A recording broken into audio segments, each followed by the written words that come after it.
Do you set out the time to practice self-care and self-love? Hey, Jason here. If you've been watching the channel, you've been seeing me go through Joburg, showing you how beautiful of a city it is. Been taking you through some of the marketplaces that's been out, which has been really cool and fun. Been meeting great businesses and great people. And most importantly, I've been talking to you about success, what it is, how to get it in the three areas of life that I focus on: happiness, health, and wealth. And so today I wanted to it's been a real cool, nice, just relaxed Sunday, man. I think I left the house just to go get some food to cook. And outside of that, I just I'm just chill today. I'm not going out. I'm not doing anything. Just been real cool, laid back day. And it's been a really good moment of just self reflection doing this. And really want to ask you, do you take out time for yourself just to carve out a little bit of minute where it's just you? It's no noise outside. You don't have to cater to anybody's needs. You don't even care about what's going on. You just really take the time to de-stress and relax yourself. And the reason being is most of us haven't been taught to do this. And I know I didn't used to do this a couple of years ago, and I had to start creating these habits. When I first started, it was very uncomfortable. And so now I love to do it, especially now that it's just me. I don't have CC to bounce off of anymore and talk to. So it's I really like these self-reflection days where I'm just spending a whole lot of time meditating and getting into a meditative state. And so if you saw my TikTok, you saw I just got a brand new some mala beads, meditation beads. And so I really wanted to test them out today. And so I did a good 2.5 hour meditation and just doing self-reflection just to see what are areas in my life that I can improve on. How can I show up as a better person? How can I be a nicer person tomorrow? How can I be a happier person? And also, how can I be a more giving person? What are ways that I can show up in this world and do more? What are, the little things that I can do? Friday, it felt really good to just buy 5 random people lunch at the Vegan Chef. And so then I really started thinking, how can I do more of this? And how do I want it to look as I start doing it on a bigger level? And so with that, it really dawned on me, most of our time, we've been taught and programmed that our time don't belong to us. And now that I've carved out so much of my time and, fought for so much of my time back now, I would not trade it to anything for the world.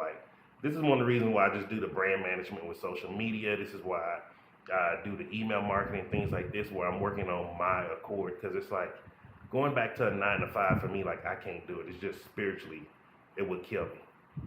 And so that's why I was wondering, okay, so for a person who's working a 9 to 5, how can they start carving out some of their time? What are some things that they can do? And so I started really thinking about it, and it's, there are some simple things that you can do, but first, you have to make a decision to start carving out some of your time. So much of our time has been distorted in our perspective because we don't even realize, oh, electricity flickering, because we don't even realize how much of our time we're just feeling we obligated to give to other people. And so one of the ways that I first started carving out my time for self-care and stuff like that to make the space for it was I started saying no. I really learned how to say no because most of us don't realize we're taught to be people pleasers. And it starts from birth when your parents tell you, oh, go play with the kids. They didn't ask you, hey, are there some things that those kids do that interest you or the things that you can learn from them? Oh, just go play with them. And if you like me, by the time you got to high school, you didn't like most of the people you knew as a kid anyway. So you just I can't wait to get the hell out of here and never see these people again. And so that's the first thing you want to start doing is learning how to say no. And it used to be hard. I remember when, friends or family come asking for money sometimes, and you used to feel oh, I know I have it, but oh, how could I just say no? Now it's easy for me. It's no, man, giving you money isn't going to help you. What's the root cause of your problem here? Let's find the real issue here. And usually the real issue goes back to a mindset way of thinking. And then from there, it's their decision to act on it to actually really change their problems. Because just giving a person who can't manage money doesn't help them. It's just giving them more money to mishandle. And so, I'm not saying it in a judgmental way because I used to be someone who was very bad managing money. like, let's just be real. Like, how much of this stuff are we really being taught? Not what we went and took a class on, or we heard something about, or read a few books. Like, how much of this we really been taught? Like, how do we manage money? Like, most of us have not been taught these things. It sounds pretty and nice when we're like, oh, I know about this, I know about that, but I'm gonna be real with you. Like, the best thing for us to do is admit when we're ignorant in places. We have to let this false ego go. And the reason why I say it's a false ego, we've been taught to feel ashamed if we don't know stuff. And so we'll make up these lies or these half truths. And the reality of it is it doesn't suit us.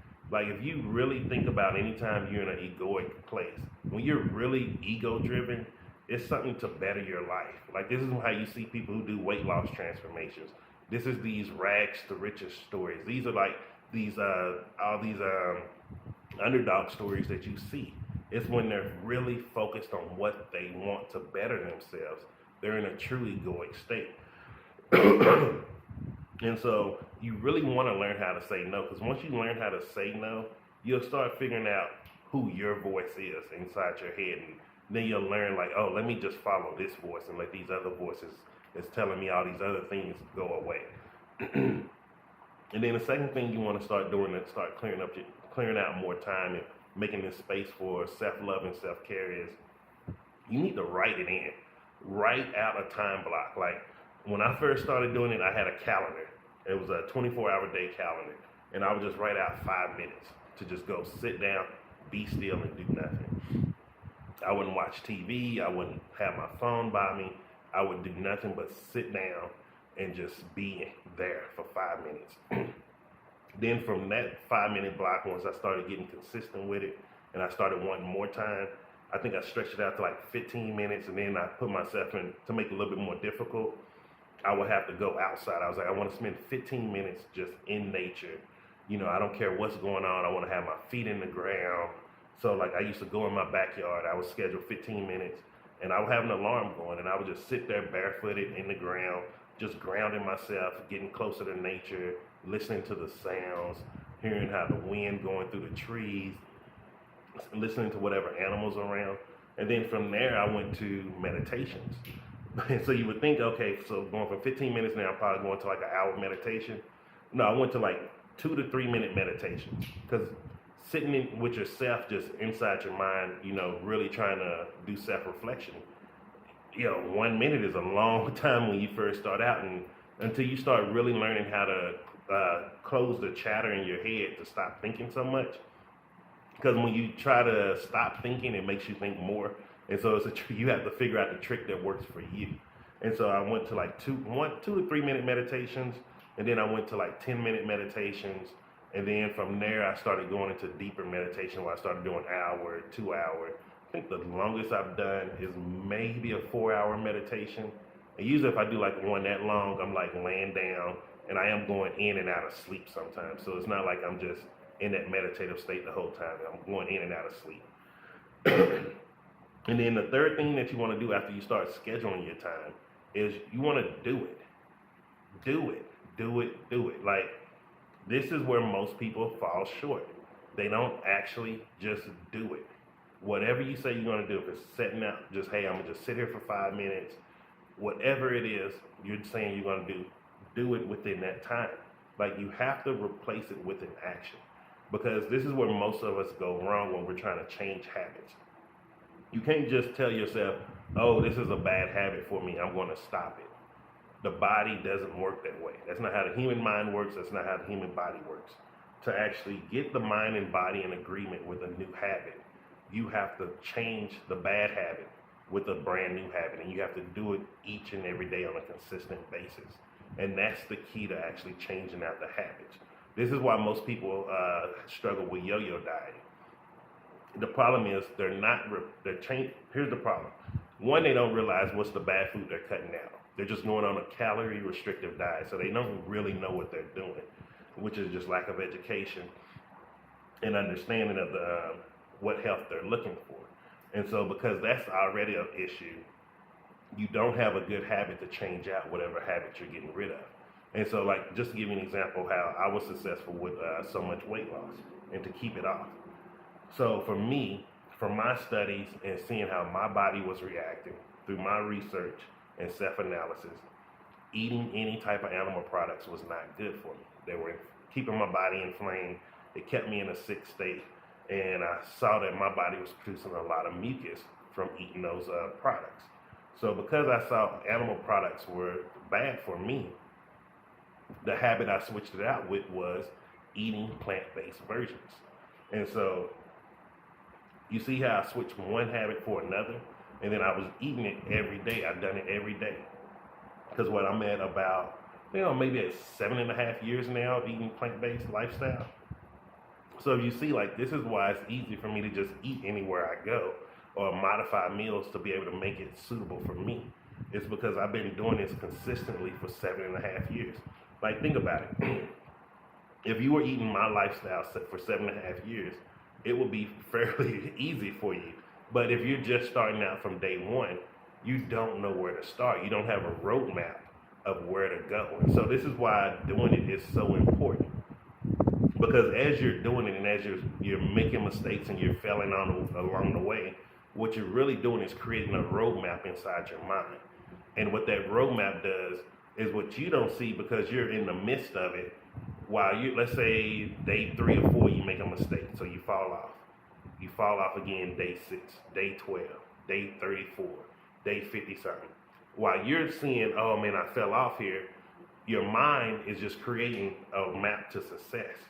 To where once you get to, I would say about 365 days, it has just a generated path for you to go on, and you don't even stumble anymore because you've already seen, okay, these are potholes here, this is a windy road here. You know what, I can just take this direct path.